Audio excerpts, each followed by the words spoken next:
Make des pauses, cherchez vous-même la solution avant de regarder la correction. Bonne vidéo. Pour les exercices 131 à 134, on considère la fonction f définie sur R par f de x égale à moins 4x au carré moins 8x plus 7 et CF sa courbe représentative. Donc quand on lit les différentes questions, il s'agit de trouver l'abscisse du sommet, le maximum de f, l'axe de symétrie ainsi que la forme canonique. Donc, quand on se souvient suffisamment de son cours, on est capable de savoir que la simple détermination de la forme canonique nous permettra de répondre à toutes ces questions. C'est pour ça que nous allons commencer par rappeler la forme développée ax carré plus bx plus c et la forme canonique f de x égale à a facteur de x moins alpha au carré plus bêta, où alpha est égal à moins b sur 2a et bêta égale à f de alpha, que le sommet de la courbe a pour coordonnées alpha bêta. Si le coefficient a est strictement positif, alors bêta est un minimum. On peut alors le voir dans le tableau de variation de f, qui dans le cas où a est strictement positif, f est décroissante sur l'intervalle moins l'infini alpha et croissante sur l'intervalle alpha plus infini, et admet bêta comme minimum. Et si le coefficient a est strictement négatif, alors bêta est un maximum. On peut le voir dans le tableau de variation de f, où lorsque a est strictement négatif, la fonction f est croissante sur l'intervalle moins l'infini alpha et décroissante sur l'intervalle alpha plus infini. Elle admet un maximum, bêta atteint toujours en alpha. L'axe de symétrie a pour équation x est égal à alpha. En effet, dans le cas où a est strictement plus grand que 0, la courbe a deux bras orientés vers le haut. Elle a la forme d'une parabole et en vert, on a l'axe de symétrie, l'équation x égale à alpha, le sommet S de coordonnées alpha bêta. Et dans le cas où a est strictement négatif, la courbe est une parabole dont les deux bras sont orientés vers le bas.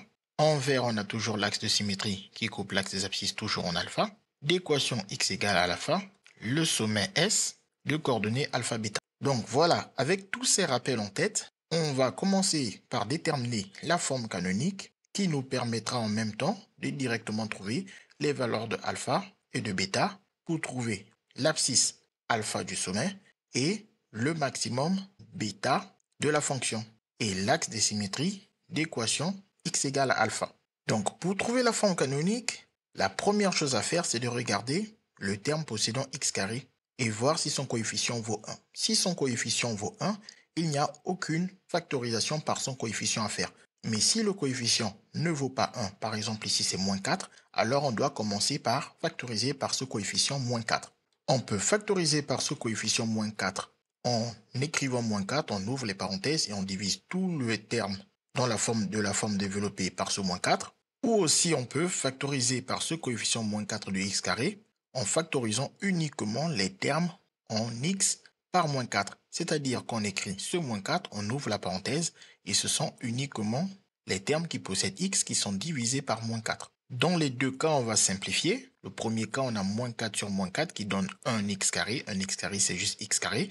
Et le moins 8 divisé par moins 4, ça nous fait plus 2. Et le plus 7 divisé par moins 4, ça nous fait moins 7 sur 4. Tandis que dans le deuxième cas, on fait la même chose. Le moins 4 toujours devant la parenthèse. Moins 4 divisé par moins 4, ça fait un x carré. Donc soit x carré simplement. Et moins 8 sur moins 4, ça nous fait plus 2x. Et le plus 7 ne fait pas partie de la factorisation. Ensuite, dans les deux cas, on va regarder uniquement les termes qui possèdent des x. Le terme en x carré et le terme en x. Et ici, on va toujours transformer cette expression de telle sorte à la compléter pour avoir soit la première ou la deuxième identité remarquable. En observant cette expression, elles font passer au début de la première identité remarquable, c'est-à-dire à a carré plus 2ab. Il nous manque le plus b carré. Donc pour mettre en avant ce plus b carré, on va déjà mettre en avant le 2ab. On doit décomposer 2x tout en remarquant que le a c'est toujours x. Donc on aura toujours 2 fois x. Il faudra compléter par le bon nombre pour que le calcul donne bien la quantité que nous avons ici, à savoir plus 2x. Donc je conserve l'expression que nous voulons compléter ici juste à gauche, x carré plus 2x. Et on va modifier ce 2x en une quantité, 2 fois x fois quelque chose pour avoir bien ce plus 2x. Donc le 2 c'est le 2, Le A, on a compris que c'est le X. Et maintenant, il nous manque le B. Fois quel nombre qui correspond à ce B pour que ce calcul redonne bien ce 2X. Le nombre que nous cherchons, ce sera toujours et toujours le nombre ici avec le X sans se préoccuper du signe plus ou moins qui peut apparaître si c'est la première ou la deuxième identité remarquable. On ne regarde pas le signe, on oublie le signe, on oublie le X, on prend le nombre et on prend sa moitié. C'est toujours la moitié de ce nombre. Donc la moitié de 2, c'est 1. Donc on comprend que le B, c'est le 1 qu'il manque à rajouter pour avoir une identité remarquable. Bien évidemment, dans certains exemples beaucoup plus simples, on pouvait directement comprendre que c'était fois 1 pour que 2 fois x fois un nombre plus donner 2x. Donc 2 fois le nombre, il est beaucoup plus simple à trouver que de systématiquement prendre le nombre et le diviser par 2. Donc ici, comme on a compris que le b c'est le 1, on rajoute alors ce 1 avec la puissance 2. Mais le problème c'est que quand on fait ça, on a perdu l'égalité ici. Parce qu'on a rajouté une quantité qui n'était pas du tout présente au départ. Donc pour retrouver l'égalité, il va falloir enlever ce 1 au carré. On ne va pas l'enlever en l'effaçant, on va plutôt l'enlever en faisant moins 1 carré. Ce qui nous permet de retrouver ici notre égalité. Et maintenant, ce moins 1 au carré, on va le mettre de côté. On ne va pas y toucher. On va donc dire que ici nous reconnaissons alors notre identité remarquable. Et on sait que cette identité remarquable donne a plus b, entre parenthèses, puissance 2. Et comme on sait déjà que le a c'est x et que le b c'est 1, cela nous donne x plus 1 puissance 2. Car le a c'est le x et le b c'est le 1. Mais on n'a pas touché à cette partie. C'est uniquement cette partie surlignée en jaune qui a donné cette forme factorisée surlignée en jaune. On n'a pas du tout touché à ce moins 1 carré. Donc, on le réécrit. Voilà, donc une fois qu'on a fait cette transformation de x carré plus 2x, on va pouvoir la prendre pour la remplacer dans les deux expressions. Mais juste avant, on va préciser que le passage de x carré plus 2x à cette parenthèse au carré moins 1 au carré est en fait beaucoup plus rapide. On n'a pas besoin de faire toutes ces étapes d'explication. Elles se font en fait assez facilement de tête. L'idée en fait, c'est tout simplement de se dire, j'ouvre une parenthèse, j'écris x, je prends toujours et toujours la moitié du nombre ici. S'il y a un plus, je mets un plus. S'il y a un moins, je mets un moins.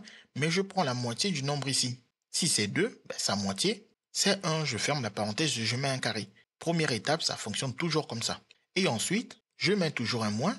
Et je mets moins quoi? La moitié du nombre ici, au carré. Si vous faites ça comme ça, vous n'avez pas besoin de faire toutes ces explications. Vous passez directement de x carré plus 2x à x plus 1 au carré moins 1 au carré. Et ça marche pour tous les autres cas. Donc nous, on reprend notre expression ici. Et on a dit que le x carré plus 2x, on l'enlève pour le remplacer par cette quantité. Donc on le prend et on le déplace. Et comme il y a des parenthèses intérieures, les grandes parenthèses ici, on peut les remplacer par des crochets. C'est exactement la même chose qu'on va faire ici. Le x carré plus 2x, on va l'enlever et on va le remplacer par x plus 1 au carré moins 1 au carré.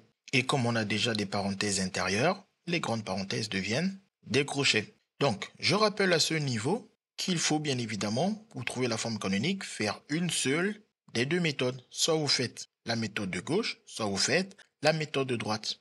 Et après avoir vu ces deux méthodes, on va voir une troisième méthode qui permet aussi de trouver la forme canonique. Une fois qu'on a atteint cette étape, vous pouvez commencer par effectuer le calcul entre moins 1 au carré moins 7 quarts. Moins 1 au carré nous donne moins 1. Moins 7 quarts, il faut réduire au même dénominateur qui donne moins 4 sur 4, moins 7 quarts, soit moins 11 quarts. Et en réécrivant le reste, à savoir moins 4, la parenthèse x plus 1 au carré et les crochets, on arrive à cette étape de la recherche de notre forme canonique. De même ici, le calcul est rapide. Moins 1 puissance 2 donne moins 1. Et en rajoutant le reste, moins 4, x plus 1 puissance 2, les crochets et le plus 7, on arrive à cette étape de la forme canonique. Donc ici, je rappelle que la forme canonique, c'est a facteur de x moins alpha au carré plus bêta. Donc, quand on observe la forme canonique et on observe ce que nous avons, il faut juste enlever les crochets. Pour enlever les crochets, il faut donc distribuer le moins 4 à chacun des termes de cette différence. Le premier terme, c'est toute cette parenthèse, donc moins 4 multiplie toute cette parenthèse. Et ensuite, moins 4 va multiplier le moins 11 sur 4. Donc, moins 4 fois x plus 1 puissance 2 et moins 4 fois moins 11 sur 4. De même ici, il faut aussi juste enlever les crochets. Donc le moins 4, on le distribue à chacun des termes ici de la différence. Moins 4 multiplie la parenthèse, x plus 1 puissance 2. Moins 4 multiplie le moins 1, et on n'oublie surtout pas le plus 7. Une fois qu'on est là, on n'a plus besoin de ce signe de multiplication, on peut juste écrire moins 4, parenthèse, x plus 1 puissance 2. Et ici, moins fois moins donne plus. On a un 4 en haut et un 4 en bas. On peut les simplifier pour dire qu'il nous reste juste le 11. Et là, on a bien la bonne forme canonique. On va montrer aussi qu'ici, on va pouvoir obtenir cette même forme canonique. Donc pareil ici, on n'a plus besoin du multiplier. On écrit juste moins 4, parenthèse, x plus 1 puissance 2. Et là, on a moins 4 fois moins 1 qui nous donne plus 4. Et avec le plus 7, plus 4 plus 7, plus 11, ce qui nous donne exactement la même forme canonique pour f. Donc il faut bien garder en tête qu'il n'y a pas plusieurs formes canoniques. Une fonction du second degré n'a qu'une seule et unique forme canonique. Maintenant, grâce à cette forme canonique, il ne nous reste plus qu'à trouver les valeurs de alpha et de bêta. Donc, bien faire le parallèle avec la formule. Le a, on peut le trouver dans la forme développée. A, c'est le moins 4. De toute façon, on a factorisé justement par le a qui était moins 4. Par contre, l'erreur est souvent commise par beaucoup de personnes qui tentent de trouver la forme canonique en ne faisant pas suffisamment attention à remarquer que ici, ce n'est pas alpha que nous avons sous les yeux, c'est moins alpha. Donc, ce que nous avons sous les yeux, c'est moins alpha. Et donc, par conséquent, ce que nous avons ici sous les yeux, le plus 1, c'est du moins alpha. En gros, ce moins alpha n'est rien d'autre que plus 1. Donc, ça, il faut vraiment faire attention parce que beaucoup font cette erreur quand ils ne sont pas suffisamment entraînés sur la question. Donc, sous les yeux, nous avons moins alpha. Donc, alpha, c'est l'opposé de ce que nous avons sous les yeux. Et l'opposé de ce que nous avons les yeux, à savoir de plus 1, l'opposé de plus 1, c'est moins 1. Par contre, le bêta est bel et bien ce que nous avons sous les yeux. Le bêta, c'est le 11 ou le plus 11. Et donc, bien évidemment, s'il y avait eu un moins, ce que vous avez les yeux, vous le prenez avec le moins. C'est le bêta. Donc, toujours prendre l'opposé de ce que vous avez sous les yeux, trouver alpha, et prendre exactement ce que vous avez sous les yeux pour trouver le bêta. Voilà, nous avons trouvé tout ce dont nous avons besoin pour répondre aux questions posées. Mais avant de répondre aux questions posées, on va d'abord montrer qu'on aurait pu trouver alpha et bêta d'une autre manière. L'autre manière, c'est celle qui consiste à utiliser la formule alpha égale à moins b sur 2a et bêta égale à f de alpha. Donc, je rappelle ici notre fameuse forme développée ainsi que la forme développée générale et la forme canonique ainsi que les formules de alpha et bêta que nous allons utiliser pour calculer alpha et bêta. Donc ici, on a bien reconnu la forme a x carré plus b x plus c. Il faut être capable de voir que la valeur de a, c'est moins 4. C'est le coefficient avec le x carré. Attention, le x carré n'est pas toujours écrit tout en début. Il peut très bien être au milieu ou être à la fin. Donc il faudra avoir l'habitude d'aller chercher le a sur le x carré s'il se trouve au milieu ou en fin d'écriture. Le b, c'est le coefficient de x. Donc ici, le coefficient de x, c'est moins 8. Donc le b, c'est moins 8. Pareil, le b n'est pas toujours en milieu d'écriture. Il peut très bien être au début ou être à la fin. Et ici, le c, c'est le nombre qui n'est pas avec le x carré ou le x. À savoir le 7 ou plus 7 si vous voulez, mais le plus, on ne l'écrit pas. Donc pareil, le c n'est pas toujours en fin d'écriture. Il peut très bien être au milieu ou en début. Il faudra aller le chercher où il se trouve. Une fois qu'on a trouvé les valeurs de a, de b et de c, on peut donc calculer alpha. La formule nous dit que alpha, c'est moins b sur 2a. On remplace alors le b par moins 8 et le a par moins 4. Ensuite, on effectue les calculs. Moins et moins, plus 8, et 2 fois moins 4, moins 8, et 8 sur moins 8, moins 1. On trouve bel et bien le même alpha égal à moins 1 que dans les deux approches précédentes. Et ensuite, pour trouver le bêta, on va faire f de alpha. Donc, d'après la formule, bêta c'est f de alpha, et on sait que alpha c'est moins 1, ce qui donne f de moins 1. Et pour calculer f de moins 1, on reprend cette expression dans laquelle tous les x vont être remplacés par moins 1. Et on n'oublie surtout pas de mettre des parenthèses à ces moins 1. Puis on effectue les calculs, moins 1 puissance 2, ça veut dire moins 1 fois moins 1 qui donne 1 fois moins 4, donne moins 4. Et ici, moins 8 fois moins 1 donne plus 8. Et avec le plus 7, plus 8 plus 7, cela nous donne 15. Avec le moins 4, on obtient 11. On a donc trouvé que bêta est bel et bien égal à 11 comme précédemment. Et si vous choisissez cette méthode, qui n'est pas toujours possible à choisir parce que 2 fois les exercices vous imposent de passer par la forme factorisée, de faire apparaître les identités remarquables, ou même, si vous avez de la chance, en général comme les élèves en bonne partie aiment bien utiliser cette méthode, vous pouvez aussi avoir des exercices qui vont vous imposer cette méthode. Ou bien vous avez des exercices qui vous laissent le choix de la méthode. Et donc il faut quand même bien maîtriser l'une des deux méthodes précédentes ainsi que cette méthode parce qu'on peut vous imposer l'une des deux méthodes précédentes ou bien cette méthode. Donc il faut bien les connaître toutes. Une fois qu'on a trouvé alpha et bêta, pour obtenir la forme canonique, on repart de l'expression générale de la forme canonique. Et ici, on remplace le A par sa valeur, le bêta par sa valeur, le alpha par sa valeur et le bêta par sa valeur. Ce qui nous donne alors le A qui devient moins 4, le alpha qui est remplacé par moins 1. Attention, il y a un moins avant le alpha. Donc, ce moins, on le garde et le alpha, on le remplace par un moins 1.